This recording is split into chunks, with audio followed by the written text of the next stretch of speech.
Assalamualaikum guys. Today I will discuss about lumbar puncture. Lumbar puncture क्या होता है? Lumbar puncture को हम सिंपल कहते हैं, स्पाइनल टैप भी इसको कहा जाता है। इसमें क्या होता है, आपने सीएसएफ का प्रेशर चेक करना होता है, सीएसएफ का सैंपल लेते हैं। इसमें डॉक्टर जो है वो पेशेंट का जब लंबर पंक्चर करते हैं तो इसलिए करते हैं सीएसएफ का सैंपल लेने के लिए, सेरिब्रोस्पाइनल फ्लूइड का सैंपल लेने के लिए हम लंबर पंक्चर करते हैं। तो इसमें जो पोजीशन होती है वो हमारे पास, अब देखें ना, कोई भी पेशेंट है तो हम उसका लंबर पंक्चर जब हम करेंगे, लंबर पंक्चर का प्रोसीजर क्या है, ठीक है। लंबर पंक्चर जो है वो सीएसएफ का सैंपल लेने के लिए लंबर पंक्चर करते हैं। लेकिन किस तरह से इसका प्रोसीजर है, प्रोसीजर क्या है, इसको किस तरह से परफॉर्म करते हैं। तो फॉर एग्जांपल हम कहते हैं ये हमारे पास काउच है, okay okay, that is couch and patient is lying here. यहाँ पर हम पेशेंट यहाँ पर लेटा हुआ है, तो आपने उसको बिल्कुल ऐसा नहीं है कि सुपाइन लाइन लिटा देना है या फिर उसको प्रोन लाइन लिटा देना है, या आपने उसको ना तो बिल्कुल सीधा होना चाहिए पेशेंट, ना ही बल्कि उल्टा होना चाहिए। उसकी पोजीशन जो है वो लेटरल साइड पे आप कहेंगे साइड लाइन वो पेशेंट लेटेगा। तो किस तरह से लेटेगा, ये okay, I hope you clearly understand this diagram.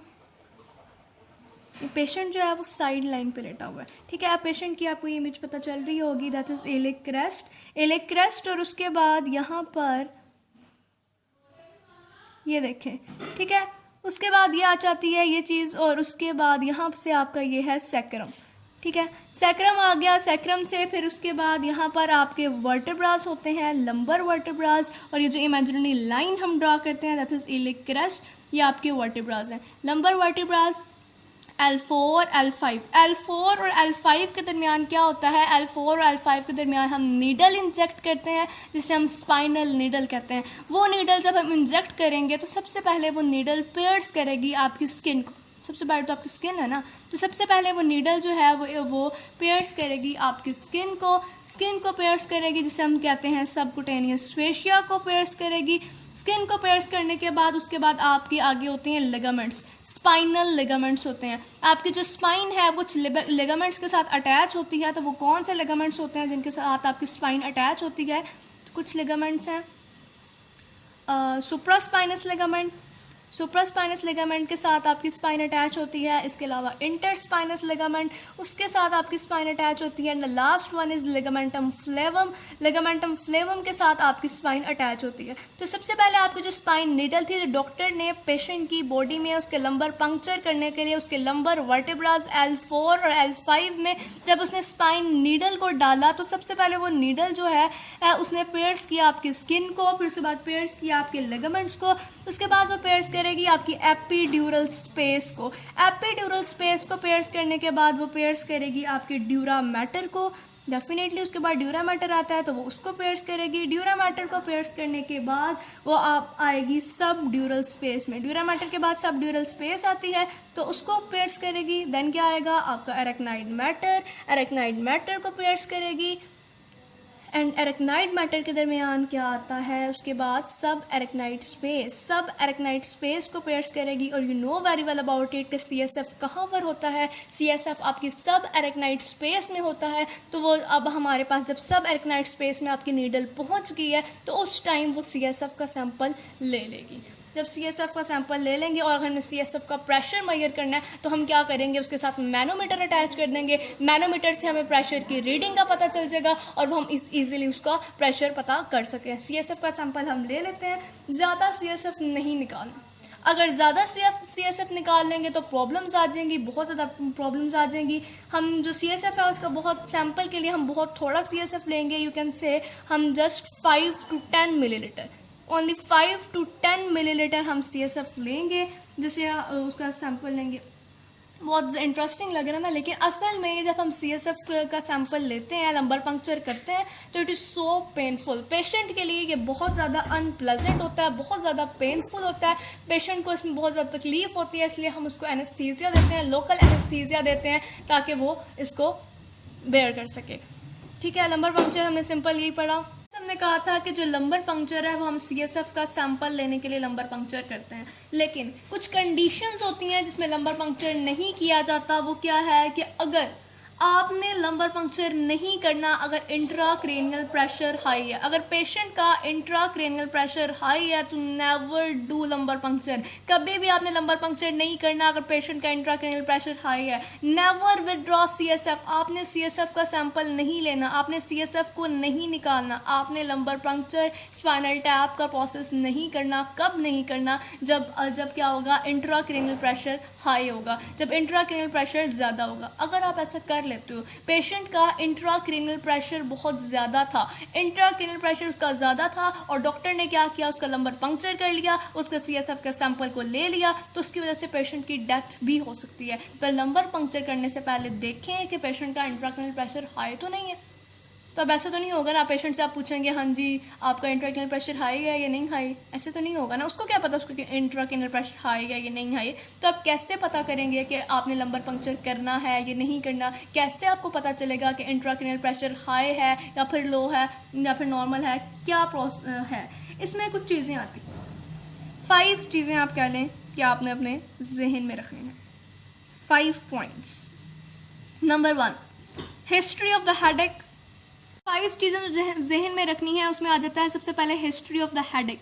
Headache तो नहीं थी उस पेशेंट को, हिस्ट्री ऑफ द हेडेक, उसके सर में दर्द। अगर हिस्ट्री में आपको पता चलता है उसके कंटिन्यूसली सर में दर्द हो रही है। अब देखें ना, कोई बेसिक रीज़न हो, अक्सर इस तरह से होता है कि बंदा थक जाता है, उसकी वजह से उसके सर में दर्द होने लग जाता है, या फिर नींद पूरी नहीं हुई होती है उसकी वजह से सर में दर्द होने लग जाता है।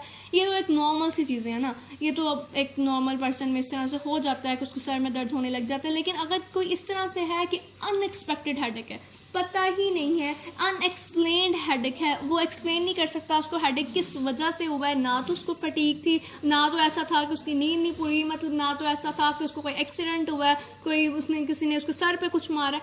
मतलब अगर इस तरह से है, अनएक्सप्लेन्ड हेडेक है, उसको पता ही नहीं है कि उसका हेडेक क्यों हो रहा है, कोई उसके पास लॉजिकल रीज़न ही नहीं है उसकी हेडेक की। यानी कि वो सोया हुआ था, फॉर एग्जांपल वो सोया हुआ था, काफ़ी देर वो एक जगह पे लेटा रहा है तो उसके सर में दर्द होने लग गई है। उसके काफ़ी टाइम लेटने की वजह से उसका इंट्राक्रेनियल प्रेशर जो सेरेब्रोस्पाइनल फ्लूइड है वो एक्यूमुलेट होने लग गया और उसका क्या हुआ, इंट्राक्रेनियल प्रेशर हाई हो गया। या सुबह सुबह जब वो उठता है, जब सुबह सुबह उठता है तो वो कहता है कि भाई मेरे सर में दर्द हो रहा है, तो ये अनएक्सप्लेन्ड हेडेक है ना। तो इसलिए अगर उसको आपने हिस्ट्री चेक करनी है, हेडेक की हिस्ट्री वो आपने पता करना है। अगर वो बिल्कुल ठीक है तो आप लंबर पंक्चर करो, अदरवाइज नो, आप लंबर पंक्चर ना करो। हिस्ट्री ऑफ हेडेक देखो। दूसरी एक और चीज़ आ जाती है जो जिसका इंट्राक्रेनियल प्रेशर हाई होगा, जिसका भी इंट्राक्रेनियल प्रेशर हाई होगा उसको अनएक्सप्लेन्ड हेडेक होगा। दूसरी चीज़ जो आती है वॉमिटिंग।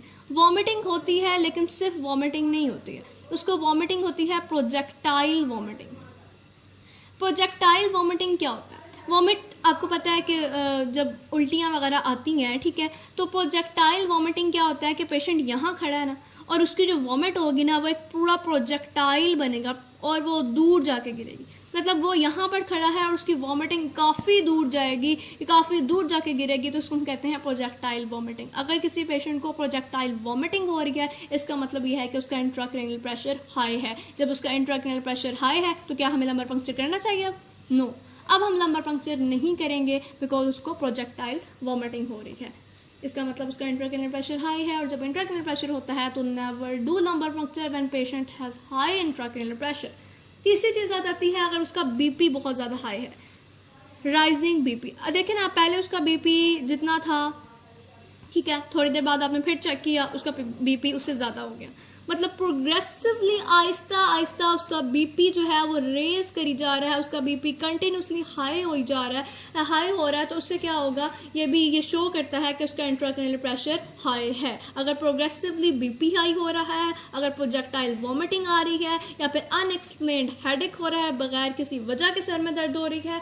और तीसरी आती है पल्स रेट। जो उसका हार्ट रेट होता है, जो उसका पल्स रेट होता है वो फॉल होने लग जाता है। पल्स रेट कंटिन्यूसली कम होता रहेगा, पल्स रेट गिरता रहेगा और यहाँ से ब्लड प्रेशर हाई हो रहा है, प्रोजेक्टाइल वॉमिटिंग हो रही है। ये सारी वो चीज़ें हैं जिसे हम ये इंडिकेट कर सकते हैं। अब डेफिनेटली डॉक्टर को ख्वाब तो नहीं आएगा कि पेशेंट का इंट्राक्रेनियल प्रेशर हाई है या नहीं है, पेशेंट का मैं लंबर पंक्चर करूँ या ना करूँ, मैं इसको CSF का सैंपल लूँ या ना लूँ, डेफिनेटली उसको तो नहीं पता ना। तो ये कुछ इंडिकेशंस होती हैं, कुछ चीज़ें हैं जो डॉक्टर ने देखनी होती हैं कि इन चीज़ों के बेस पे उसको पता चलता है कि इसका इंट्राक्रेनियल प्रेशर हाई है या फिर नहीं है। ना ही ऐसा होगा कि पेशेंट आके खुद बताएगा कि डॉक्टर साहब मेरा लंबर पंक्चर कर दें, डॉक्टर साहब मेरा CSF का सैंपल ले लें, क्योंकि नहीं कोई मसला नहीं है, इंट्राक्रेनियल प्रेशर मेरा बिल्कुल ठीक है। पेशेंट को तो इन चीज़ों का नहीं पता ना। ये चीज़ डॉक्टर ने ही देखनी है कि अब जब मैंने लंबर पंक्चर करना है तो मैंने पेशेंट को किस तरह से लिटाना है, मैंने उसको लेटरल साइड पर लिटाना है, मैंने उसको साइड लाइन लिटाना है, मैंने उसको जो स्पाइनल नीडल डालनी है वो मैंने कहाँ पर डालनी है, वो मैंने L4 और L5 में डालनी है। जो स्पाइनल नीडल मैं डालूंगा सबसे पहले वो पेयर्स करेगी स्किन को,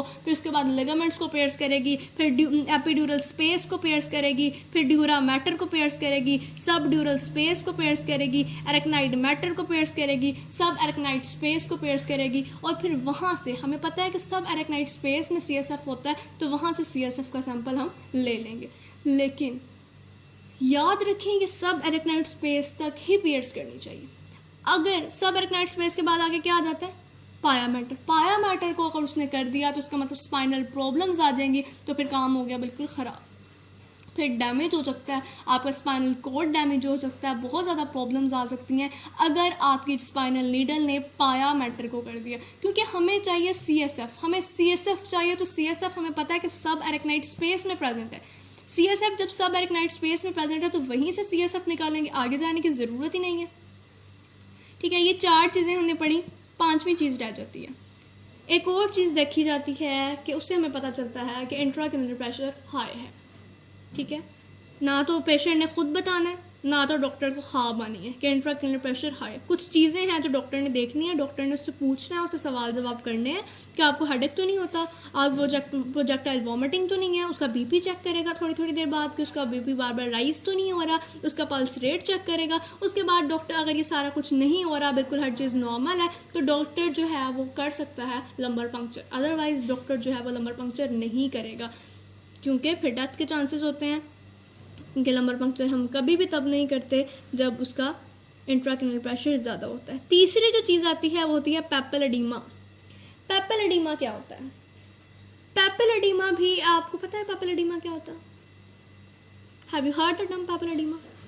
अच्छा, okay, no concept about papule oedema. Okay, हम इसको डिस्कस करते हैं कि पैपेल एडीमा क्या होता है। एडीमा बेसिकली एक डिजीज़ है जिसमें क्या होता है कि एडीमा हो जाता है। ठीक है, अब हम इसका नॉर्मल पढ़ते हैं सारा कि किस तरह से ये होता है एडीमा, क्या सारा सिस्टम है, इसको हम अभी डिस्कस करती हूँ।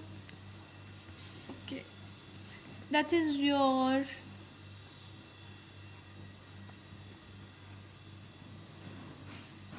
सेंट्रल नर्वस सिस्टम की बात करते हैं, जो brain, bones, medulla, that is spinal cord, cerebellum। ठीक है, spinal cord, cerebellum, pons, medulla, सारा आपको पता है सारे बेसिक स्ट्रक्चर का। उसके बाद दूसरी जो चीज़ आती है वो ये कि हम ऑप्थेल्मोस्कोपी करते हैं। ऑप्थेल्मोस्कोपी क्या होता है? पैपेल एडीमा के लिए ये पैपेल एडीमा है या फिर नहीं है। अब देखें ना, हमने चेक करना था कि उसका इंट्राक्रेनियल प्रेशर हाई है या फिर नहीं है। तो इंट्राक्रेनियल प्रेशर चेक करने के लिए हमने ये चेक करना है कि पैपेल एडीमा तो नहीं है उस पेशेंट को। अगर उसको पैपेल एडीमा है तो उसका इंट्राक्रेनियल प्रेशर हाई है, और अगर इंट्राक्रेनियल प्रेशर हाई है तो इसका मतलब हम उसका लंबर पंक्चर नहीं कर सकते। तो इसी तरह से अब हम पैपेल एडीमा को किस तरह से चेक करते हैं? एक होती है ऑप्थेल्मोस्कोपी। ऑप्थेल्मोस्कोपी में क्या होता है कि आप प्यूपिल में देखते हो थ्रू द आप प्यूपिल में थ्रू द प्यूपिल आप रेटिना में देखते हो। ठीक है, फिर रेटिना नज़र आ जाता है। अगर आप बात करते हैं इसकी, देखें ना,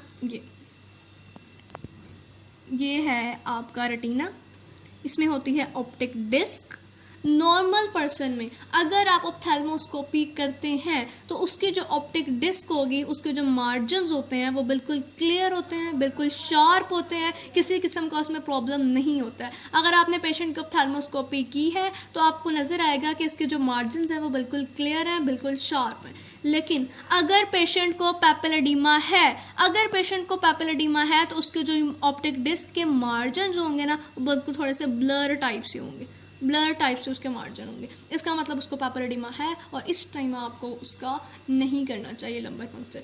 ये ऑप्टिक डिस्क है, यहाँ से ऑप्टिक नर्व, ये वो पॉइंट होता है जहाँ पर आपकी ऑप्टिक नर्व जो है वो अटैच होती है आपके आईबॉल के साथ, रेटिना के साथ अटैच होती है। ये वो पॉइंट है जहाँ से ऑप्टिक नर्व जो है वो आईबॉल और रेटिना के साथ अटैच होती है। नॉर्मल पर्सन में इसके मार्जिन्स क्लियर और शार्प होते हैं। पैपेल एडीमा जो पेशेंट होगा, और पैपेल एडीमिक पेशेंट में इसके मार्जिन जो हैं, ऑप्टिक डिस्क के मार्जिन जो हैं वो थोड़े से ब्लर होंगे। किसकी वजह से? एडिमा की वजह से। इसका मतलब उसका इंट्राक्रैनियल प्रेशर क्या है?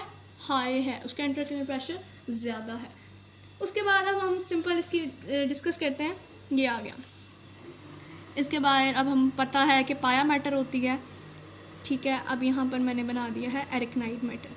पाया और एरिकनाइट के दरमियान क्या होता है?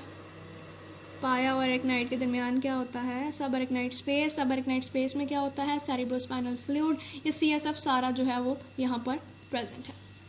दूसरी बात, अब यहाँ से ना बिल्कुल ऐसे स्ट्रेट ड्यूरा मैटर से ही ना एक जाती है इस तरह से। ये आ गया आपका, ठीक है। ये आप इस तरह से बना लें इसको, ओके। ये आपका ये आई बॉल, रेटिना, ये हर चीज़ जो है वो यहाँ पर ये बना रही हूँ मैं, ठीक है। ये आपका लेंस आ गया, इस सस्पेंसरी लिगामेंट्स जिसके साथ आपका लेंस जो है वो अटैच होता है। ये अब यहाँ से क्या होता है कि यहाँ पर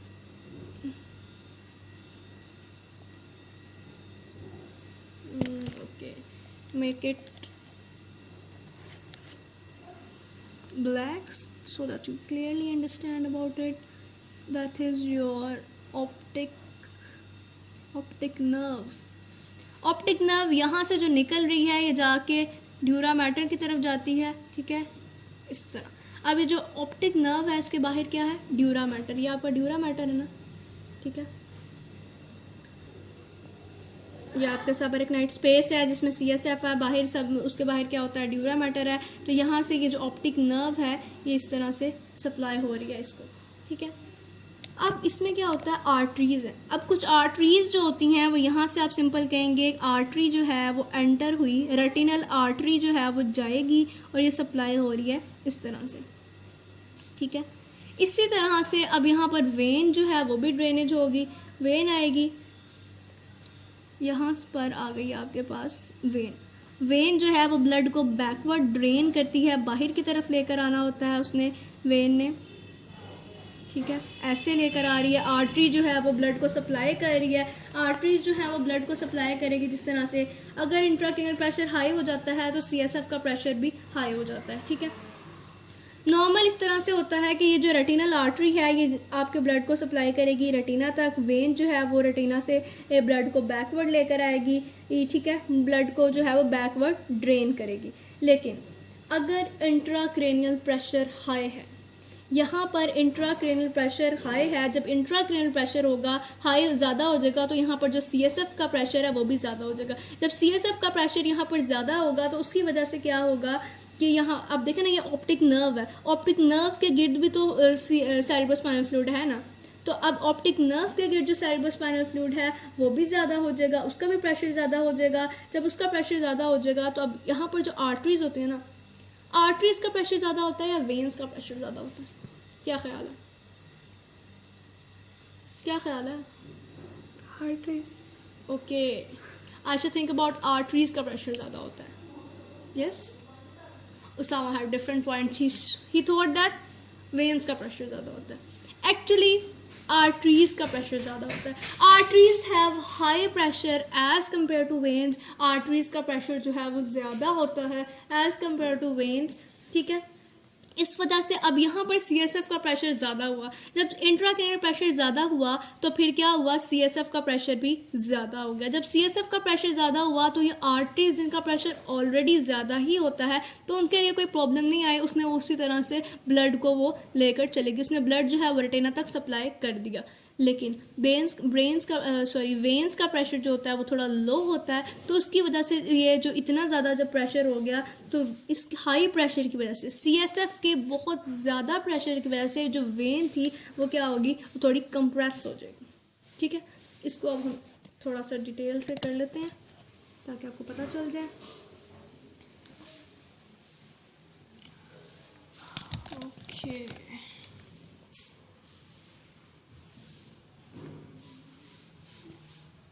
ठीक है, ये वही मैंने बताया है। उसके बाद यहाँ पर आपकी आ जाती है ऑप्टिक नर्व, ड्यूरा मैटर बाहर है, ऑप्टिक नर्व, ठीक है, रेटिनल आर्टरीज की तरफ इसने जाना है आपके ऑप्टिक नर्व ने, ठीक है, हो गया। उसके बाद अब इर्द गिर्द आपको पता है क्या है, सेरिब्रोस्पाइनल फ्लूइड। सेरिब्रोस्पाइनल फ्लूइड है, जब सेरिब्रोस्पाइनल फ्लूइड का प्रेशर बहुत ज़्यादा हो जाएगा, सेरिब्रोस्पाइनल फ्लूइड का प्रेशर बहुत ज़्यादा हाई हो जाएगा, तो क्या होगा, अब यहाँ पर आर्टरी जा रही है, ठीक है, आर्टरीज यहाँ से जा रही हैं जो कि ये ऑप्टिक नर्व है, ठीक है, यहाँ से अब आर्टरी जा रही है, रेटिनल आर्टरी, ठीक है, इसको कोई प्रॉब्लम नहीं आई क्योंकि इसका प्रेशर ज़्यादा था। अगर सीएसएफ का प्रेशर भी ज़्यादा हो गया तो इसको कोई प्रॉब्लम नहीं आई। इसी तरह से जिस तरह से इसने ब्लड को सप्लाई करना था उसी तरह से आर्टरी जो है वो ब्लड को सप्लाई करती रही। लेकिन वेन्स में आके क्या हुआ, वेन्स में क्या हुआ, अब यहाँ से वेन जा रही थी ये, अब इस वेन ने यहाँ से वापस आना होता है ना, बैकवर्ड जो है वो ड्रेन करती है ब्लड को जब बैकवर्ड ड्रेन करेगी, सीएसएफ का प्रेशर बहुत ज़्यादा हाई था तो यहाँ से आपकी जो वेन है वो कंप्रेस हो जाएगी, वेन जो है वो नॉर्मल से बिल्कुल ऐसे करके कंप्रेस हो जाएगी। जब वेन कंप्रेस होती है तो उसकी वजह से, वेन कंप्रेस क्यों होती है, क्योंकि प्रेशर बहुत ज़्यादा हाई था, ब्लड जाएगा, ब्लड प्रॉपर जा रहा है, blood is going but can not drain well, blood जो है वो प्रॉपर रेटिना तक जा रहा है लेकिन जिस तरह से उसने ड्रेन होना था, जिस तरह से उसने वापस आना था वो उस तरह से प्रॉपरली नहीं आ रहा। क्यों, क्योंकि सर्कुलेशन, रेटिना के प्रेशर की जो सर्कुलेशन है वो ज़्यादा हो गई है, तो उसकी वजह से क्या होगा, एडिमा हो जाएगा, एडिमा डेवलप्स हो जाएगा। जब एडिमा डेवलप्स हो जाएगा तो इसको हम कहते हैं पैपल एडिमा। पैपल एडिमा में आपने यही कर, ये देखें ऑप्टिक, अब हमें कैसे पता चलेगा पैपल एडिमा है या नहीं है, जो उसकी ऑप्टिक डिस्क होगी उसके मार्जिन जो है वो बिल्कुल ब्लर हो जाएंगे, उसके मार्जिन ब्लर हो जाएंगे, इंट्राक्रेनियल प्रेशर हाई हो जाता है, इंट्राक्रेनियल प्रेशर हाई हो जाएगा तो इस पेशेंट को पैपल एडिमा है। आर्टरीज का प्रेशर ज़्यादा होता है, वेन्स का प्रेशर कम होता है। जब इंट्राक्रेनियल प्रेशर ज़्यादा हुआ तो सीएसएफ का प्रेशर भी ज़्यादा हो गया, तो सीएसएफ जो है वो ऑप्टिक नर्व के बाहर भी था, तो जब सीएसएफ ऑप्टिक नर्व के पास जो सीएसएफ था वो ज़्यादा हुआ तो आर्टरीज को तो कोई इशू नहीं हुआ क्योंकि आर्टरीज का अपना प्रेशर भी ज़्यादा होता है, तो उन्होंने आराम से जो है वो ब्लड को ब्लड जो है वो उसने सप्लाई कर दिया, ब्लड जो है वो यहाँ रेटिनल आर्टरी से सप्लाई हो गया, इस आर्टरी से सप्लाई हो गया रेटिना तक, लेकिन वेन्स का प्रेशर जो हाई नहीं होता है वो as compare to arteries, veins का प्रेशर जो है वो कम होता है। लेकिन यहाँ पर जो सीएसएफ का प्रेशर है वो बहुत ज़्यादा हाई था, तो बहुत ज़्यादा प्रेशर की वजह से यहाँ पर जो वेन थी, रेटिनल वेन थी, वो कंप्रेस होगी। जब रेटिनल वेन कंप्रेस होगी तो एडिमा हो गया और पेशेंट को हम इसको कहेंगे कि उसे पैपल एडिमा हो गया।